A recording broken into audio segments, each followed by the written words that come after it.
आज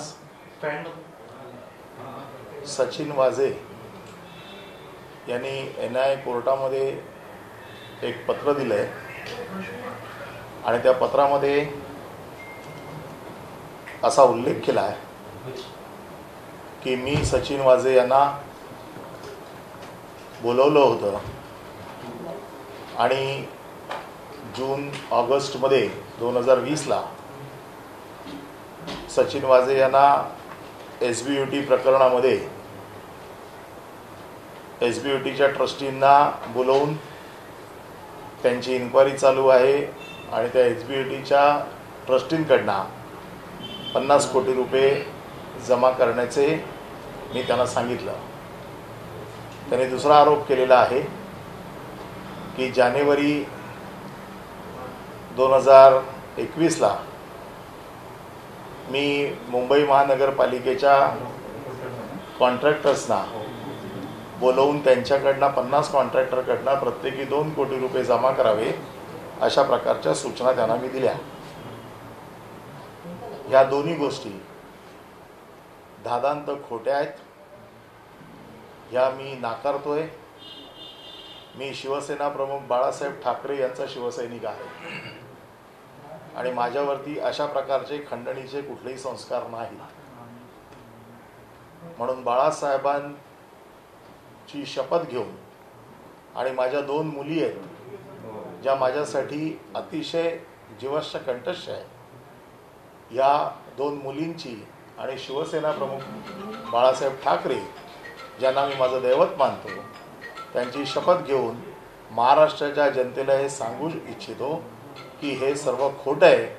हे मला नाहक बदनाम करण्यासाठी केलेले आरोप आहेत.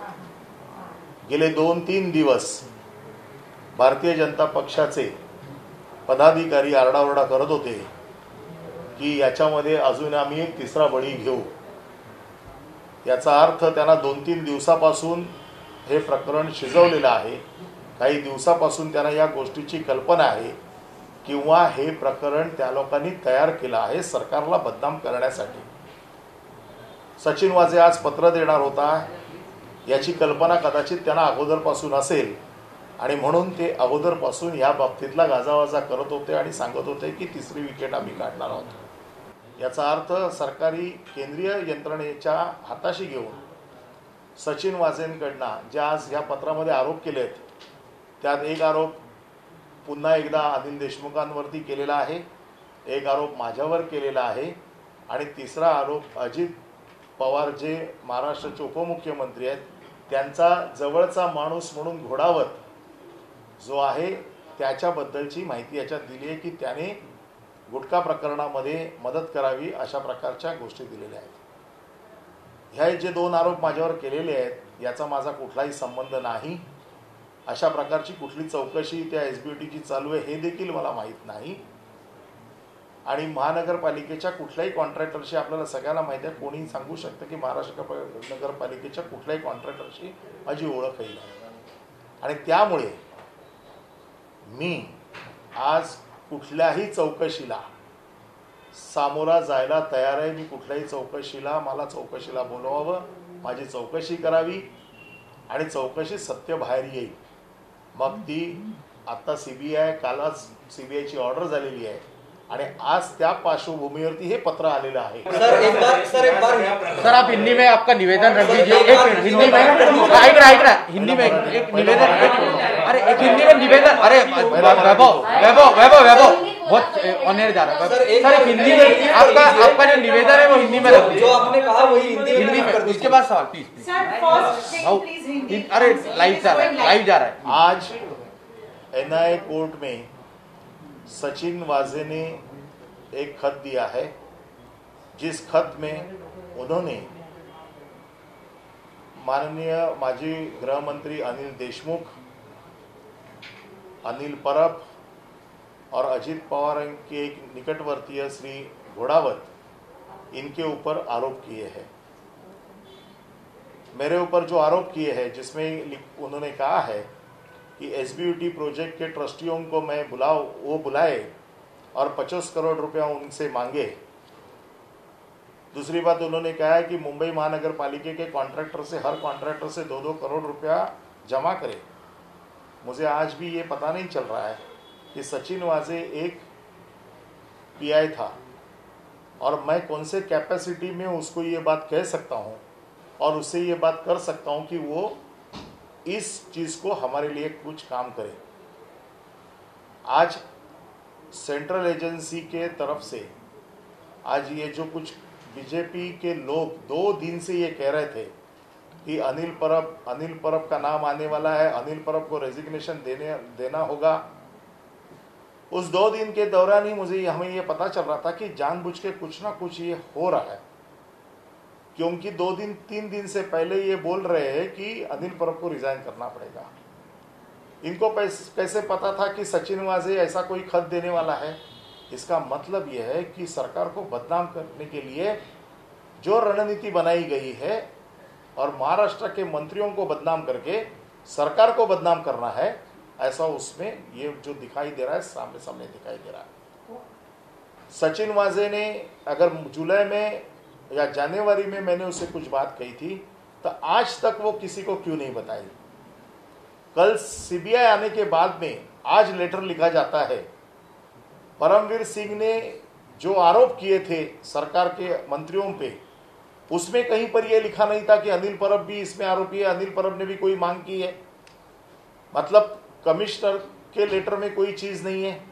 आज अचानक से सचिन वाजे कोर्ट को कुछ लेटर लिखता है, इसका ये मतलब है कि सचिन वाजे से ये कुछ चीजें करवाई जा रही है जहां तक सरकार की बदनामी हो सकती है, ज्यादा से ज्यादा सरकार को बदनाम करने की कोशिश की है।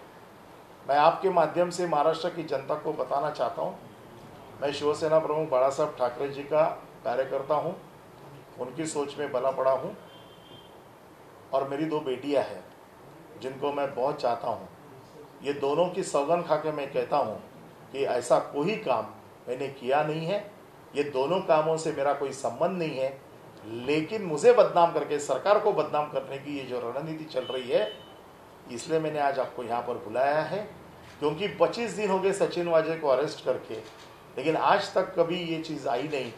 कल सीबीआई आने के बाद में अचानक ये चीज़ें आती है, इसका मतलब माहौल ख़राब करना है, सरकार को बदनाम करना है और ये सब चीज़ें बनी बनाई जा रही है। और भारतीय जनता पार्टी के लोग पहले से चिल्ला रहे कि ऐसा होने वाला है, कुछ ना कुछ तो होने वाला है और चीज़ें बाहर आने वाली है और विकेटें गिरने वाली है। इसका मतलब ये है कि ये सब लोगों को मालूम था कि कल क्या होने वाला है और उसकी तैयारी वो लोग पहले से कर रहे हैं। और इसलिए मैंने आज ये फैसला किया है, कोई भी इंक्वायरी हो, फिर वो सीबीआई की हो, एनआईए की हो, रॉ की हो या कोई भी इंक्वायरी हो, सभी किसी भी तरह की इंक्वायरी को मैं सामने जाने के लिए तैयार हूँ। मेरी कोई भी इंक्वायरी करे, मेरी नार्को टेस्ट भी करनी है तो करो, इसके लिए भी मेरी तैयारी है। कोई भी इंक्वायरी के सामने जाने के लिए मैं तैयार हूँ, लेकिन ये बदनामी का कारण जो काम जो चल रहा है वो रुकना चाहिए और वहां पर इंक्वायरी में जो सच बातें हैं सामने खुल के आएगी। पहिलं पत्र आलं परमवीर सिंगांचं, दुसरं पत्र आता वाजेंचं। सरकारची बदनामी करण्यासाठीच अशा प्रकारची पत्र लिहिली जात आहेत। ज्या पद्धतीची पत्र लिहिली जात आहेत त्याच्यात सरकारची बदनामी, मला तुम्ही सांगा की गेले इतके दिवस सचिन वाजे कस्टडीमध्ये आहे, सचिन वाजेने आजपर्यंत कोणाकडेही तक्रार केली नाही आणि एनआय कोर्ट हे स्फोटकाच्या तपासाचं कोर्ट आहे, तिथे हे विषय जाणं कुठल्या प्लॅटफॉर्मवरती गेले मला माहीत नाही, परंतु अशा प्रकारची पत्र बाहेर काढून सरकारला बदनाम करण्याचं जे काम चालू आहे त्याच्या कटाचा हा एक भाग आहे।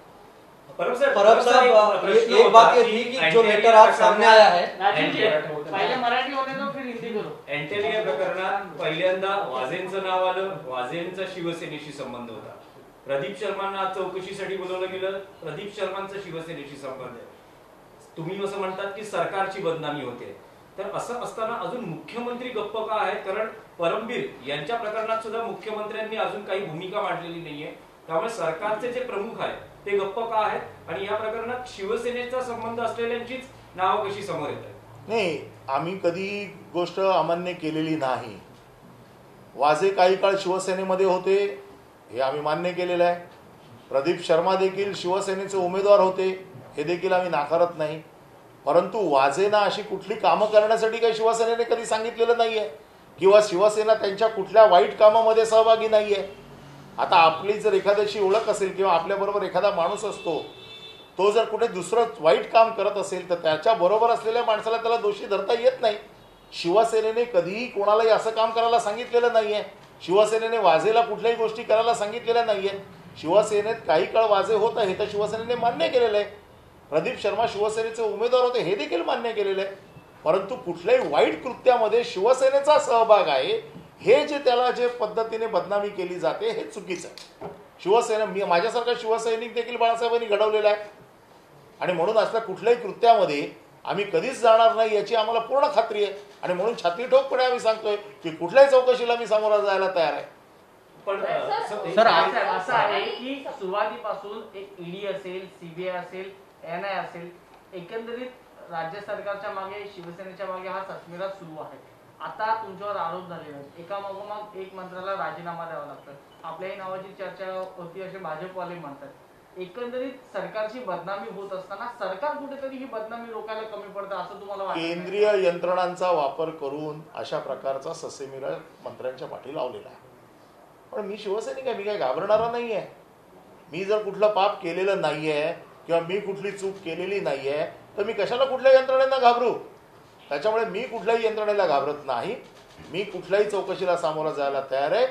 त्यांना असं वाटत असेल कदाचित अशा प्रकारच्या यंत्रणा पाठी लावून शिवसेना कुठे दबेल, शिवसेना घाबरेल, तर तसं होणार नाही. सर हे जे पत्र आहे, सर हे जे पत्र, ऐका ना सर, हा जो पत्र आहे सर, हे कोर्टात ऍडमिसिबल झालाय का? सर हा जो पत्र आहे कोर्टात ऍडमिसिबल झालाय का? तुमच्याकडे या संदर्भात मला माहित नाही कोर्टात ऍडमिसिबल झालंय की नाही. खरं म्हणजे या पत्राची दखल कोर्टाने घ्यायला पाहिजे की नाही पाहिजे हा कायदेशीर विषय आहे. मला जे काही कायदा कळतो त्याच्यामध्ये ह्या पत्राची दखल काही कोर्ट घेईल असं मला वाटत नाही. तरी देखील एक प्रकारची अशा प्रकारची लेटर्स बाहेर काढून जे काय बदनामीचं लेटर बॉम्ब, त्यांना असं वाटत असेल की लेटर बॉम्ब आहे, परंतु अशा बॉम्बमुळे आमच्यावरती काही परिणाम होणार नाही. त्याचं कारण असं आहे की अशा कुठल्याही कृत्यामध्ये आमचा सहभाग नाही. कुठल्याही चौकशीला सामोरं जायला तुम्ही तयार आहात. केंद्राचा दबाव आहे, ज्या यंत्रणा आहे त्या केंद्रीय यंत्रणा आहे. उद्या सीबीआयची चौकशीची मागणी झाली, सीबीआय चौकशी लागली तर तुमची भूमिका काय असणार? मला चौकशीला बोलवलं तर मी जाईन ना समोर. राजीनामा देऊन मी बिलकुल राजीनामा देणार नाही. त्याचं कारण असं आहे मी कुठलंही पाप केलेलं नाही आणि त्याच्यामुळे मला चौकशीला बोलवा. मी जर दोषी असेल तर मला फासावर लटकवतील माझे पक्षप्रमुख. परंतु मी कुठल्याही चौकशीला सामोरं जायला घाबरत नाही. मी कुठल्याही चौकशीला सामोरा जाईल.